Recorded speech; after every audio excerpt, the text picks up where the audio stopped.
Il y a 137 ans, disparaissait l'une des grandes figures de l'histoire africaine.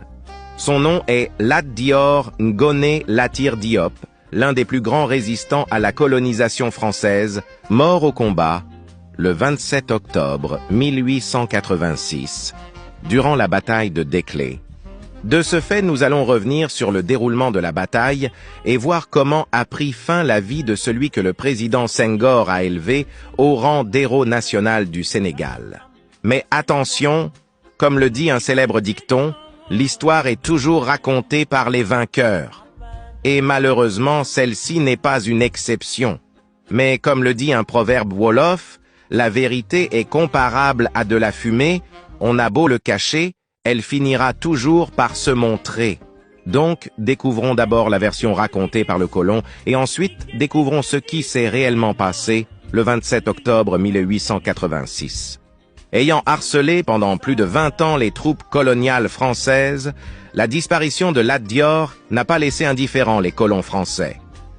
Ainsi, le capitaine Valois, qui commandait les troupes coloniales lors de la bataille, écrit dans son rapport au gouverneur le déroulement des affrontements opposant ces hommes à celui de Lat Dior. Il raconte « À 10 heures du matin, je fis occuper le village de Déclé par les volontaires et pousser des reconnaissances dans les directions de Tirouguen, Afia et Diouki. À 11 heures, toutes ces reconnaissances étaient rentrées sans avoir rencontré de parti ennemi. Je pris alors position auprès du puits, qui se trouve à 2 kilomètres environ de Déclé. Les abords de ce puits, sur un rayon de 30 mètres seulement, sont sablonneux et complètement dénudés, tandis que les environs, aussi loin que la vue peut s'étendre, sont couverts de broussailles et de hautes herbes, dépassant de beaucoup la tête d'un cavalier à cheval. Les 6 premiers chevaux buvaient. Tout à coup, une fusillade épouvantable éclate sur notre droite. 3 chevaux tombent, foudroyés. 6 hommes sont mis hors de combat. Je rallie aussitôt la moitié des spahis autour de moi pour riposter.